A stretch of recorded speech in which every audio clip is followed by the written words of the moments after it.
in my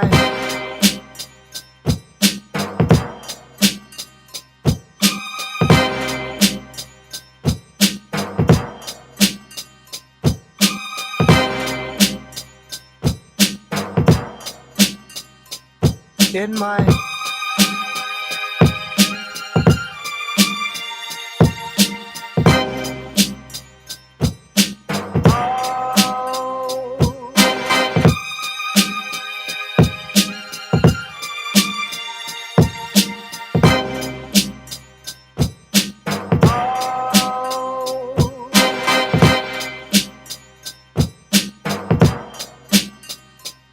in my Please won't you be my niggas? Yeah. Yes, welcome to Niggas and Flies, the only podcast. Let me get my shit on. My wife was fucking with me today saying I'm a Mr. Rogers. Well, so please won't you be my niggas? Welcome to Niggas and Flies podcast, the only podcast we encourage you to get in tune with your imperial divinity and first love yourself. I'm gonna go around here and take my seat.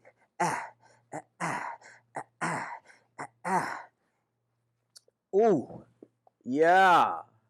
Before we get it cracking, I'd like to give one quick promo plug to Carvin Spices. You see him here. The array all laid out. It's a taste like chicken, I don't know, apple pie. It's all that. Casey Benning, Carvin Spices. www.carvinspices.com. Check them out. Get you some. Sprinkle me, man. Also, to my right, you know what I mean? Guess we got coming on. This is his product line, Blak Majik. Yes, all your personal care needs, deodorant, body wash, face scrubs. I don't know. The brother might be getting into Yanni steams later. Fuck if I know. It's Niggas and Flies. That's how we do it. I'm your host, Jupiter Love. And now, cheers to me. You know how we do on Niggas and Flies. I'd like to bring on young entrepreneur, artist, business coach, young Gatsby about town, if you will, Tyjohn Remedii. Come on in, Tyjohn. Sit on down and chop it up with Jupiter Love, your boy, here on Niggas and Flies podcast. Man? What's going on, my brother? I keep it real, niggas. I see you shining like a dime. Oh, man, it's too icy here. Give me 2 chunks of that shit for the yak. All right, I'm just fucking with you. Yeah, man. First of all, I like to give a big shout out to Blak Majik here. Appreciate this whole array here. Which ones you bring me here? What is this here? We appreciate you, man. Right now we have the aluminum, 100% aluminum free deodorant right here, and expired. Then we got the Blak Majik Life soap, which is the main ingredients there is to take out the impurities in the skin and the toxins, the activated charcoal. So that's the super ingredient right there. Then we got the Blak Majik Life lotion. So this is like basically anti-aging. Yeah. You know what I'm saying? So you want to keep the youth, man, and that's how, like I said, that's our tagline right there. That's our phrase. We say, don't just buy more products, buy more life. So, okay, so this for the pits. Yes, sir. This for underneath your tickle bitties and your sackage, and this is to moisturize your damn situation. All here on Niggas and Flies. I like this Blak Majik. What's the website again? Because we're going to keep plugging it through the... Okay, it will be... Yeah, that's hard right there. www.blakmajiklife.com. So it's www.blakmajiklife.com. So, go check that out and definitely go subscribe for some exclusive deals, because we like looking out for our customers. So go do that. Yeah. Get your whole body in order. Yes, sir. Yeah, man. I just want to jump in here real quick. Let's get it on. Tell me about your artistry, because I know that is one of the facets of your trifecta, if you will. So gotcha. Give me a little bit more about your artistry. What do you have going on really quickly in your artistry, in the realm of your artistry right now? Gotcha. Right now, we have a single out. You can go Google me at Tyjohn. You know, we're doing pretty well on the digital platform, all DSPs. We have a single out right now titled Just Asking. That one went global. I mean, over, you know, we got the TikToks and all of that. We're doing, I think right now on Spotify, we got about 855K streams. So we almost hitting 1 million. So I need y'all to go stream that. Just Asking, Tyjohn, Google it, you know, read about it. Right now I got another song coming out called What They Gonna Say. We just shot the video for that last weekend. So yeah, man, like we pretty active on that end, man. We ain't stopping. Yeah, so that's the you said Just Asking. That's the then I'm just asking. Yes, sir. And you dirty bitch to the last one, something like that. That's the Or melody said. to it. Yeah. Yeah, whatever I said. My opinion does not reflect on this guy's artistry. I know that's the melody. Am I correct? Yeah, you're right. That's the correct. tune. Hey man, I stay in alignment.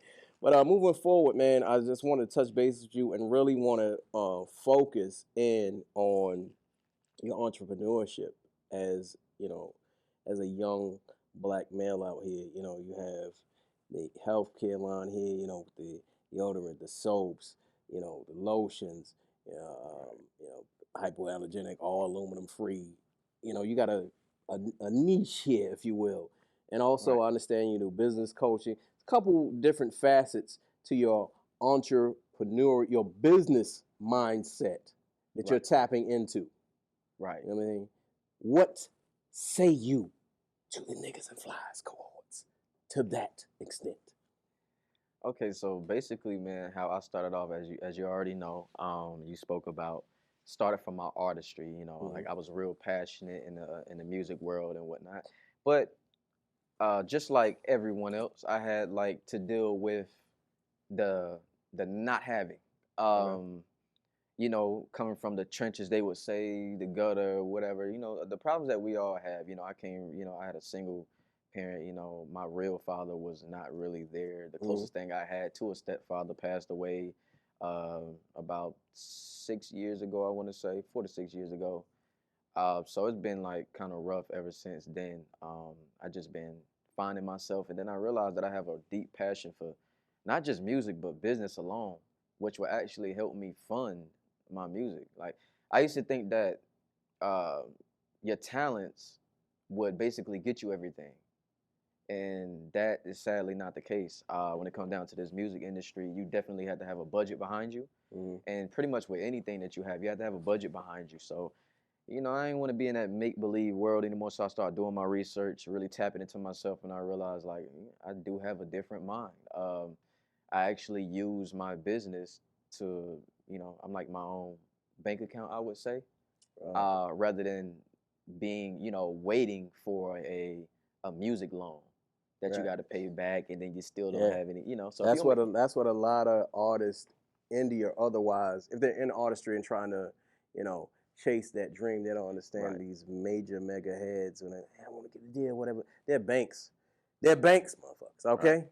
All right. Right. You get the shit. If you're not familiar with stuff like recoup, yes, that's a big one. That's a big one right there. Yeah. You know, you ask out of luck, like, yeah, I got that million. Okay, cool. You got that ticket. Yeah. Yeah. By the end of the shit, when it's chopped up, like I end up with $15,000 because you didn't understand the business of music, right? So that is a major point to say that you figured out, like, okay, well, I'll be that financial structure, and because we were talking earlier, and you used the term saying investing back into your artistry as opposed to looking external and want to pull somebody in. You're doing the internal investing, right? And that's a win-win for you. That's love slam, because that means whatever the recoup is coming in your damn pocket. Exactly. I would like to call it like it's growing pains. Like it's scary to look and see, well, I want to be on the radio like, you know, like Lil Baby and all of them. But once you start looking behind the scenes, how much would it cost me to do that? And they start talking about 50K, 100K. It kind of just make you want to sit down somewhere. You know, budgets start tearing their mind up. Man, that's what they doing. Yeah. So it's pretty much, I call it growing pains because it sounds crazy to put out that much, but realize if you do put out that much by yourself,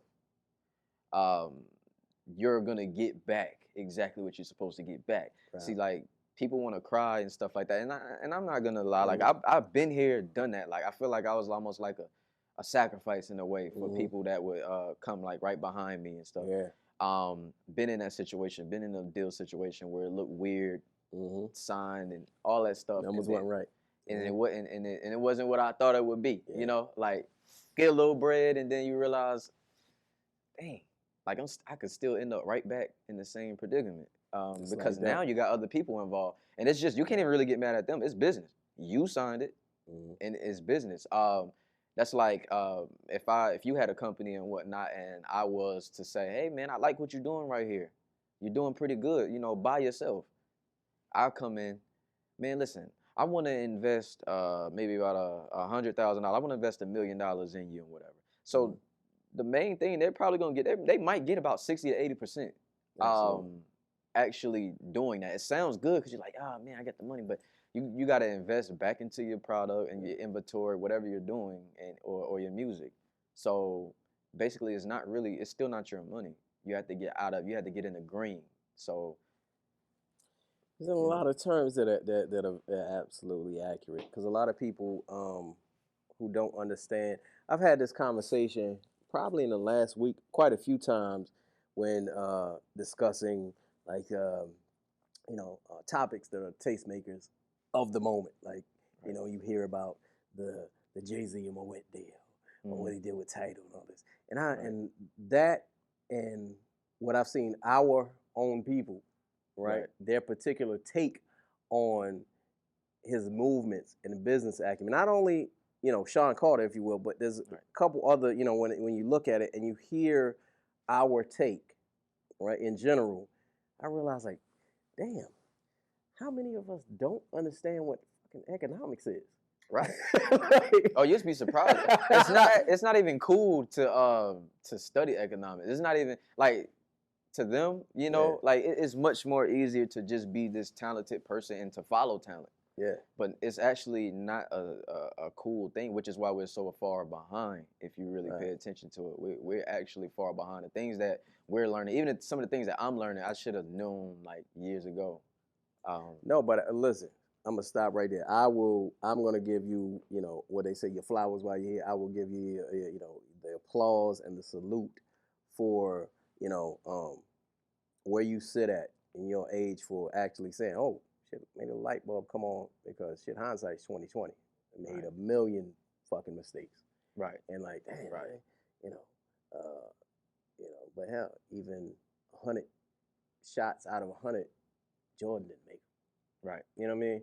You gotta understand, mastery comes with you've missed more than you've hit the mark. Mm-hmm. That's you know what I mean? Because your misses are the things that you gauge your win on, but you actually, when you go back, you've missed more than you've hit the bullseye. Mm-hmm.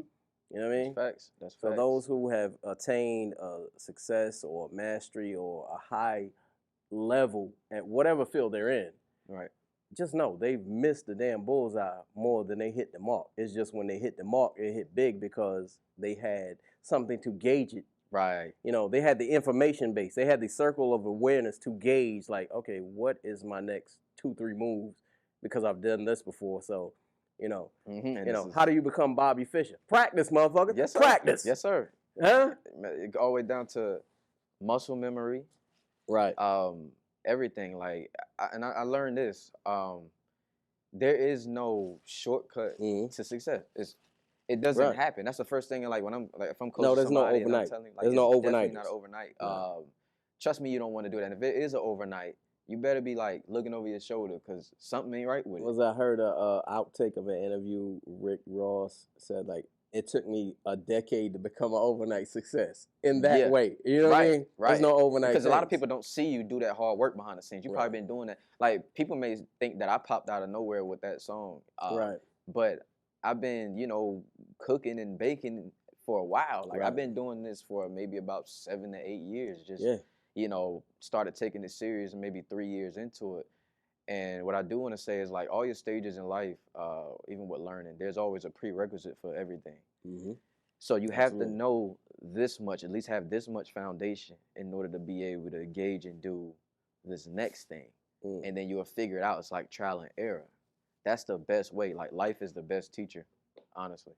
That's how I feel about it. And life is the best teacher. Perfect segue. Look here, everybody get in tune with Blak Magic products. And the website you're going to go to www.blakmagiclife. Yes. Oh, see, perfect segue. You understand? Yes, See, sir. I linked that together, blakmagiclife.com. Yes, sir. Hey, get in tune with this. Blak Magic, deodorant, soaps, lotions, all aluminum free, hypoallergenic. Let's get in tune with this product line because it's attached to this young Black entrepreneur. Also, and we ain't talking Salt Bay here, everybody. Carving Spices. You see the array right here. Casey Venning. Carving Spices. Go to carvingspices.com. Get you some. Put it on your chicken. She got dessert spices in this. I'm anxious to try that for one that tastes like chicken, and it's another one here. We were going through them earlier. Look, Carving Spices. You see the array. Carving Spices, Blak Magic. Get in tune with it. Perfect segue. Plug. And also, I never forget, Just the Guy Juice, Roderick Saw, the official hydration of Negus FLYS podcast. As always, I'm gonna need that juice pack. You know what I mean? Shout out to Juice Man Roderick Saw, official hydration of Negus and FLYS podcast. Now, sip of the yak. Moving on in the second half. Tyjohn, listen. In the day and age of Black Lives Matters, wokish or woke, black excellence, you know, the plethora goes on. Right. The cornucopia, if you will, of all these descriptions can go on for fucking ever. But in this day and age of that, right? What is your POV on establishing generational wealth and well-being for the next generations after you're gone? Okay, so basically, like what I'll say, I mean, it all starts mentally. I definitely think with with the world of social media and everything, is basically creating some type of blockage, man. You know what people would say with our third eye. If you don't even have a vision, then pretty much it's just like where are you going from there? You have to have like some type of vision in order to create like a blueprint to even know where you want to go. And a lot of people are out here, we're just living, we're partying, we're spending too much time around distractions, and we constantly got our phones in our hands, and it just takes you away sometimes from what's important in life. So once I feel like you got to find your purpose first. Find your purpose. Then what comes that is a vision. Then once you realize, okay, I got to do this, well, it's a prerequisite for that. Like you need to go and study, do the unpopular things. Right. So use that social media, because it's different from how it was, when my grandparents were growing up, and even our mothers, it's way different. We can tap into a whole new world, a whole new realm of information. So rather than using that to actually go look up the drama and what artist is doing this, what artist beefing and all of this stuff, we should actually tap in. How to go on YouTube, do a lot of YouTubing. That got me pretty far. Do a lot of Googling, like do stuff that's like unfamiliar and unpopular, instead of necessarily paying for everything and being a consumer. You got to first learn how to be a smart consumer. That's when you start transitioning. You figure out deals. You're looking at the coupons. You're trying to figure out how to save money first. Then when you start saving the money, after that, you go into, all right, you're a smart consumer now. So now you're thinking more business-like. So rather than going to spend money here, you're thinking like, well, how did they do that? How could I do that myself? Be more, self-dependent, and you'll be surprised at how many things that you can actually look up and do for yourself. Then that's when you'll tap into it. So I would say, to start, get you a talent. See if you have a talent. If you don't have a talent, then you have to have some type of skill set. We all have something. You have to find that. That's what I said. When you find your purpose, though, you'll find all of that. And then once you have that skill or that talent, then what you could do is you could monetize that. Find a way to monetize it. Have a get monetary gain off of it. That's the quickest way. That's how you start with little to no money. Once you start doing that, you take that and then you invest. You build portfolios and stuff like that. You get into stocks, investing. Yeah. It could go forever. It's not a set blueprint for how to be successful, but building that generational wealth, I know it starts with intelligence. It's about what you're picking up. It's like a diet. Like if you eat bad stuff, you're pretty much gonna feel bad. Yeah. So it's the same thing with looking up stuff. Looking up, watch what you watch. Well, fortunately and unfortunately, in the same context, when you say building generational wealth, right? For instance, let's go off on a side tangent and to make this specific. You know what I mean? Like for me, I've created this hub of Niggas and Flies, Niggas and Flies podcast, right? Right. This is a hub for Black men, specific, right? A specific niche, right? Mm-hmm. But with that specificity, it's for us, and this is me talking. Anybody, want to be a guest, DM me, Niggas_Flies on IG, whatever. This is a specific niche for us to come on and sit and display a different POV to the outward world. Right? Got you. Yep. This Niggas and Flies, right? If anybody doesn't understand what this is and what this has been about, Niggas and Flies is here for Black men to come and display and make and actually control the paradigm on how we're seen from the outside world. Because we're more than just pumping packs, hustlers, pimps, woman beaters, absentee parents, the baby dad, all this stupid shit. Exactly. Right? But linking that in the same context, we're speaking generational wealth. Like amongst us, Black America, speaking specifically to Black America. Mm-hmm. What you mentioned was first you had to become a smart consumer, right? You start looking at deals, coupons, blah, blah, blah. Then you shifted that into a business model, right? And then credit.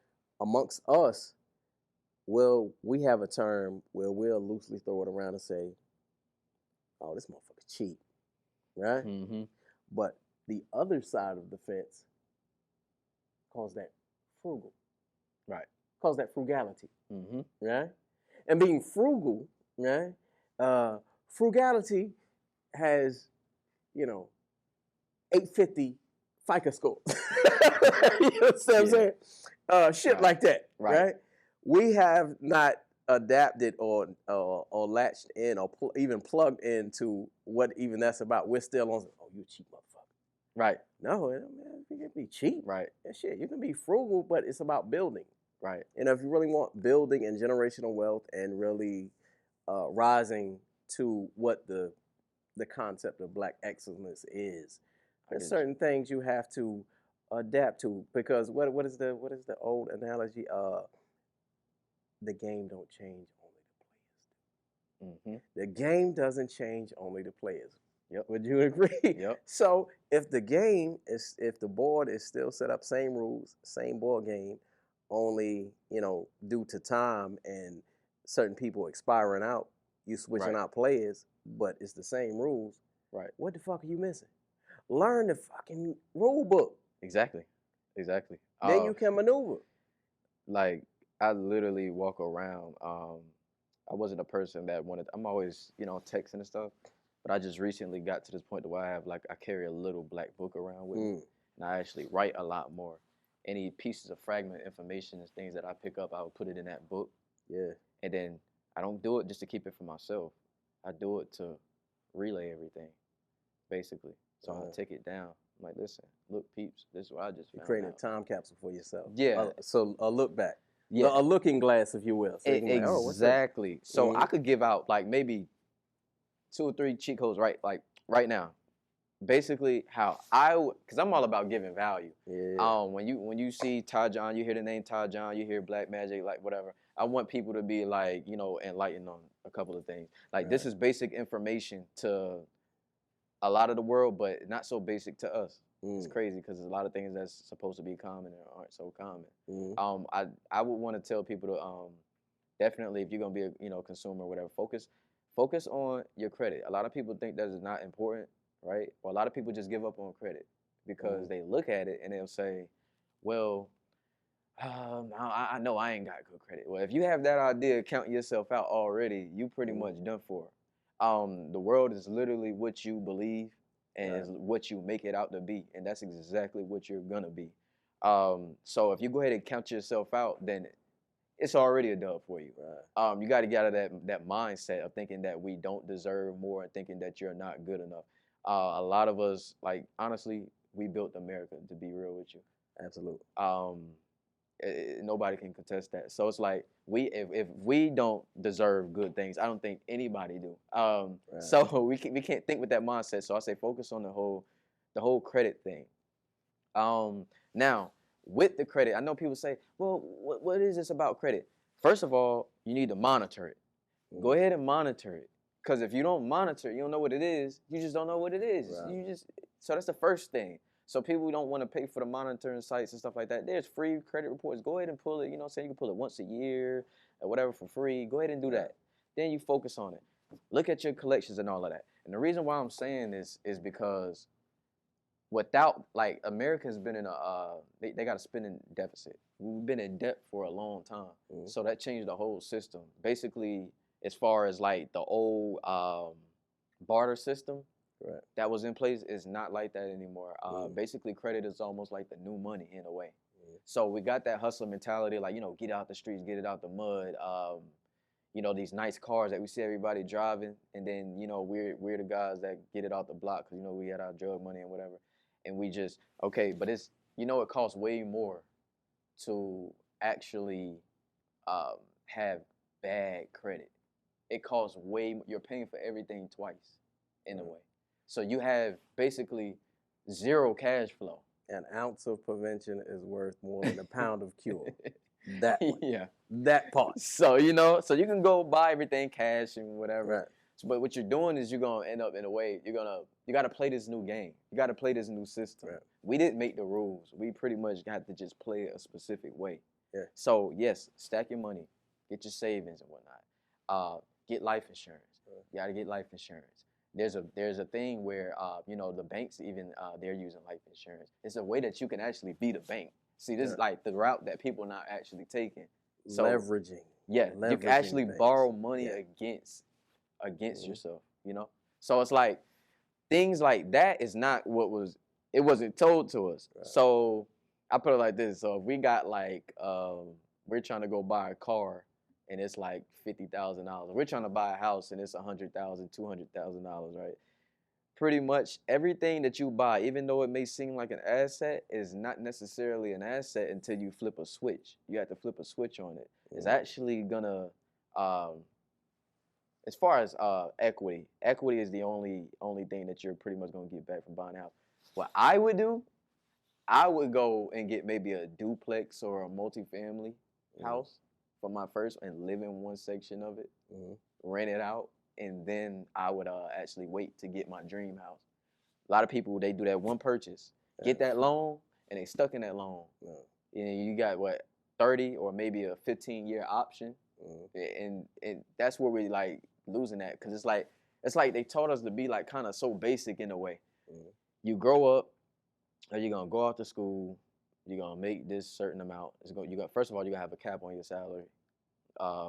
You're gonna make this certain amount. You're gonna go buy this house. You're gonna go buy this car, and then that's it. But what happens with your kids? Right. Are you setting up your kids to be authorized users on your credit cards and stuff like that? The generational wealth factor. And staying under a 30% utilization rate. Are you doing any of that? Like, just that's one trick right there. Just get a credit card. Maybe let's say you started off with, because you got a 500 credit score. You got maybe $300 credit limit. Don't use over $90 of it. You'll see your score just go up, go up, go up. Credit mixture. That's about 10 to 15% of it. The utilization is about 30%. The payment history, don't get a late payment history. That's about 35% of it. Those two are the biggest things: the utilization and the actual, not the mixture of credit, but the actual what I want to say. You got the utilization, the mixture of credit, you got the payment history, and then you got the new credit. That's what they're grading you off of. So if you don't even know how the grading system is, that's why I say, like, just study how things are. It's not as hard as you actually think it is. If you know how to play those, you stick in those certain guidelines, you shooting up 50, 60, 100 points or whatever. Now you can actually go and get, you in a tight bond or whatever, you can actually go and get the loan and stuff like that with a low interest rate. Well, it's the simplicity of the game, and it's still the same, man. You're giving away a lot here. Boom. First and foremost, man, look, it's a lot going on here. We might have to bust this up in a second. You're welcome back anytime on Negus FLYS podcast, because you got a lot of jibs you're dropping. All right? Yeah, I try. So yeah, man, you were speaking with Tyjohn. So what we got here is Blak Majik Life. You want to go follow Blak Majik Life? You got we go on the website right now, www.blakmajiklife.com. And then we got Blak Majik Life on all social media, Instagram, Facebook, Blak Majik Life. So it's at Blak Majik Life. Go search us up there. And then as far as artistry and you know, me as a person, go follow at Tyjohn on Instagram and Facebook. You know, and you can also, you know, go Google and, you know, do your due diligence there. Nice, I appreciate you, my brother. That's Tyjohn, artist, entrepreneur, and all the above. Blak Majik Life. He just ran it down. I'd like to give a special shout out to Carvin Spices, Casey Venning. Go get on Carvin Spices, www.carvinspices.com. Also, never forget, make it a notable to Roger Shaw's Just a Guy Juice, the official hydration of Negus FLYS podcast. You know what I mean? I just want to go, and I'm your host, Jupiter Love. If you wanted to donate to the show, get us up. Send it to all caps, $ Sons Energy.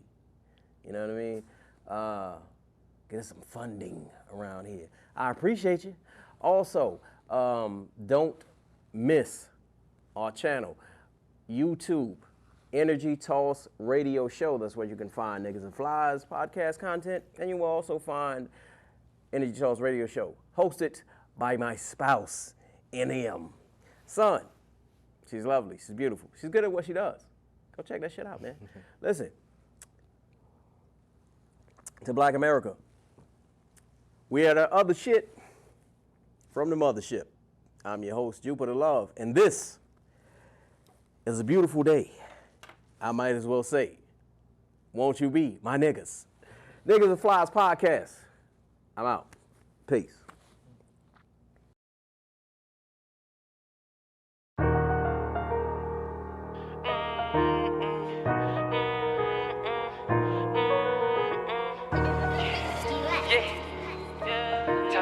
Hey, alchemy, what's good? Hey, Like, yeah. how you doing? Anytime a nigga see me with 'em, I guarantee they killers. I guarantee they hit us. Real drillers, certified drug dealers. Anytime a nigga see me with 'em, guarantee they be touching rats. Y'all be lining y'all fucking raps. When we see on them boys, they know none of that. Anytime a nigga see me with 'em, guarantee she a 10 or better. If I'm locked down, they sending cheddar, no better. All my bitches go get us. Anytime a nigga see me with 'em, anytime you see me with 'em. Anytime you see me with 'em, anytime you see me with 'em. Hey, first of all, we tryna get to the millions. I ain't got no time for no hoes and they feelings. I'm on my grind for my motherfucking children. He play with my cats, guarantee we gon' drill him. Remember the jungle, remember the trenches. I was young and made some fucked up decisions. Thought by myself, I ain't never try fitting. Don't ask around, nigga, tell me how you feelin'. If you need a name, you a fake tough nigga, claiming gang. I could never trust niggas. You a lame, hanging with them fuck niggas. They ain't gang, they just throw a dog with you. I kick something for all these bullies. Man, that shit spit 100 bullets. Send me autos and fucking fullies. Bitch, don't make us black out with the gloves and hoodies. If you gangsta, don't run to the church now. Famo running shit, we